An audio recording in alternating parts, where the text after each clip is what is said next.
आगे बढ़ते हुए लेकर चलते हैं आपको महाराष्ट्र, जहां पर सियासत एक नई करवट लेती हुई दिखाई दे रही है।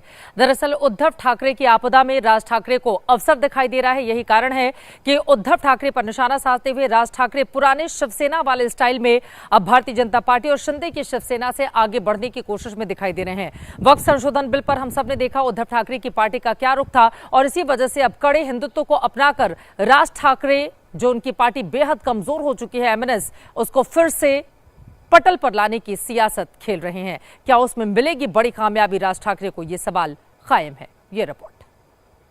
गुंडागर्दी की पहली तस्वीर। मराठीत बोल, मराठी बोल, आणि हात जोडून बोल, राजसाहेबांची माफी मागतो मी। राजसाहेब ठाकरे यांची माफी मागतो। वीडियो मुंबई के गोरेगांव का है और घटना 1 अप्रैल की बताई जा रही है। इन मव्वालियों ने बैंक कर्मचारी को महाराष्ट्र के उस नेता से माफी मांगने को मजबूर किया जिनकी 19 साल पुरानी पार्टी की कामयाबी का वर्तमान शून्य है। लोकसभा में 0, राज्यसभा में 0, महाराष्ट्र विधानसभा में 0 और महाराष्ट्र विधान परिषद में भी 0। इस बैंक कर्मचारी का कसूर सिर्फ इतना भर था कि उसे मराठी नहीं आती। ऐसे में इन गुंडों ने उसे भरी सभा में बेइज्जत किया।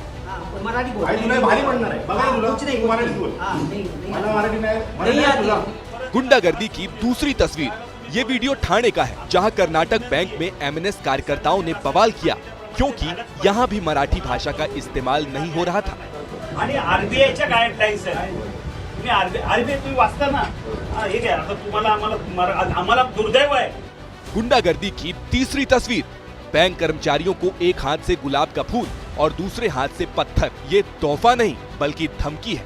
जबरन मराठी थोपने की कोशिश है।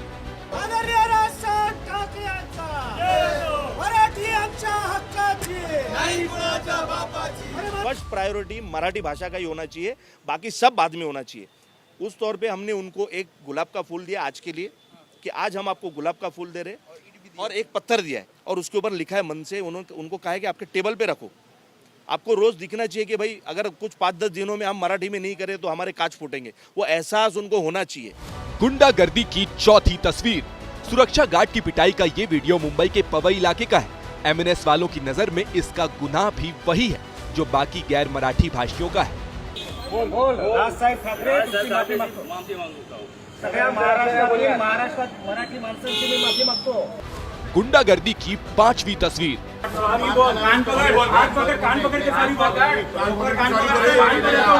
सॉरी बोलने में देरी हुई, कान पकड़ने में हिचक दिखाई तो ताबड़तोड़ थप्पड़ जड़ दिए। गुंडागर्दी करने वाले वही एमएनएस के कार्यकर्ता और पीड़ित सुपरमार्केट के स्टाफ।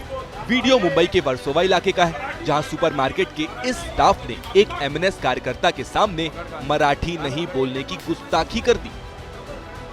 एटीट्यूड से बात नहीं कर रहा हूं मैं एटीट्यूड से बात नहीं कर रहा हूं। क्या बता रहा हूं, पहले मराठी बोलता है फिर हिंदी बोलता है। तो फौरन गुंडों की टोली पहुंच गई और मराठी नहीं बोलने के जुर्म में सरेआम पिटाई कर दी। पकड़ कान पकड़। लोकशाही में नाकाम एमएनएस की ये ठोकशाही 31 मार्च यानी गुड़ी पड़वा वाले दिन से तेज हुई है, जब राज ठाकरे ने महाराष्ट्र में मराठी नहीं बोलने वालों को सबक सिखाने की खुल्लम खुल्ला धमकी दी थी।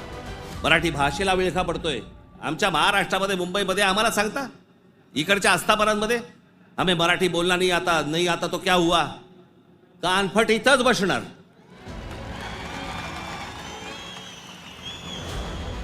राज ठाकरे ने आदेश दिया और कार्यकर्ता अमल करने लगे।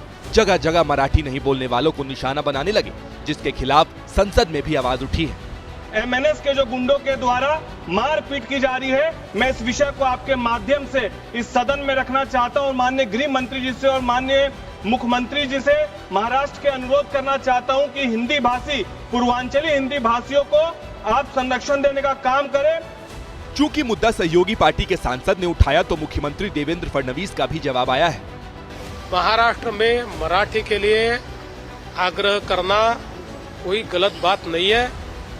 सरकार का भी मानना है कि मराठी का उपयोग ज्यादा से ज्यादा होना चाहिए, किंतु अगर उसके लिए कोई कानून हाथ में लेता है तो कानून उसके ऊपर कार्रवाई करेगा। नहीं फडणवीस साहब, ये बात नहीं जमी। इस गुंडागर्दी को ना तो हिंदी में और ना ही मराठी में आग्रह तो कम से कम कतई नहीं बोलेंगे।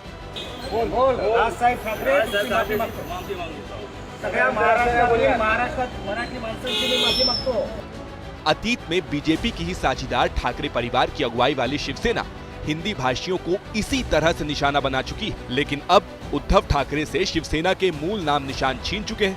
ऐसे में शायद राज ठाकरे पुराने शिवसेना स्टाइल में ठोकशाही के जरिए एमएनएस को जिंदा करने की कोशिश में।